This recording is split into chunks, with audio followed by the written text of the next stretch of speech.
We were writing at a time and we had a first draft that was really good, but we were trying to find a director that needed to take it to its next place. Channing Tatum's Gambit made moves in 2014, but 3 years later was in development hell. We went and basically rebooted the entire thing. They wanted the film to feel different, and it did, because it never came out, despite the heavy press. Oh, Channing Tatum is Gambit might have a camera.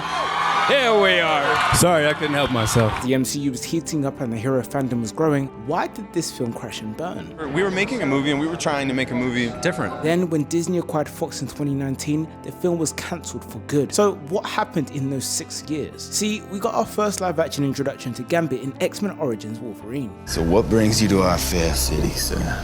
Victor Creed. Played by Taylor Kitsch, I personally don't think it was terrible, but it wasn't the Gambit many of us came to love from the original X-Men animated series. You're not winning the game yet, Cher. On top of that, he looks mid-20s in 1979, so by the time we get to the late 2000s, he would be pushing 40 to 50. If he were to date Rogue, who we've seen as a teen in the X-Men trilogy, we might have to call CPS. Suddenly, my life doesn't look that bad. Hey, if you prefer the road. No. The funniest thing is, Taylor was never meant to play that version of Gambit. He was only called because Tatum was committed to playing Duke in G.I. Joe. I get to go again because you talk. In 2014, rumors of a Gambit film heated up when the producer of X-Men Days of Future Past, Lauren O'Donnell, put the spotlight on the specific actor. And we've talked about a Gambit movie. Is Channing Tatum still in the mix? Yes, he is. Not long after this interview, Channing Tatum entered conversations with Fox and signed on in May 2014. Fans were concerned he wouldn't be able to have the thick Cajun accent, but in an interview with Kelly and Michael in 2015, he revealed that during his childhood, he would read a Cajun nighttime before Christmas. 'Twas the night before Christmas, and all through the house, they done a thing past, not even a mouse. That scene was probably to get a feel for how his accent was taken, but not many people realized he actually grew up in the bayous of Louisiana, where Gambit quickly became his idol. In these pictures, he's even dressed like a man that will sell you expired pickle juice. My favorite X-Men. I think he's like the most real of all of them. Huge Gambit fan.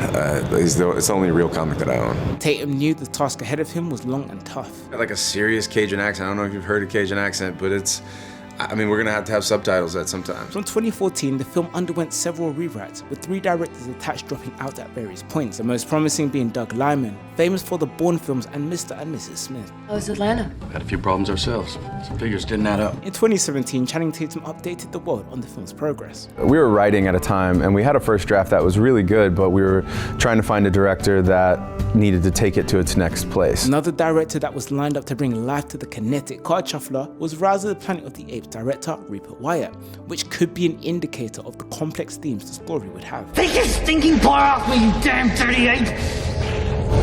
No! The choice of director could be because Tatum wanted this film to feel different. Trying to do some different things and we just kept it running into doors. And thanks to major films for nudging it in the right direction. As soon as Deadpool and Logan came out, they just blasted through any problems or any barricades that we had. With Sean Levy actually revealing in the New York Times that he almost directed the film, but to no avail, leaving Tatum with just his passions. I was a fan of Gambit since I was a kid, so there's a lot of things that I've been looking forward to getting to do. Then in 2019, the film was crushed as Disney acquired the rights to the X-Men and mutants alike, with original plans to wipe and essentially disregard everything that came before it. Any new projects were thrown to the wind. In the last few years, like other cast members, Tatum received a message from Ryan Reynolds and began training.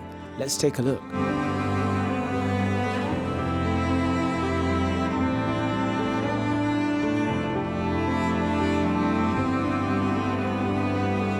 Since watching Wolverine and Deadpool, I am 100% for keeping Channing Tatum in the MCU, and with an ending like that, he could actually cross over. If we get a solo film, I'm happy with Channing Tatum playing Gambit. I'm Markndrew, follow for more.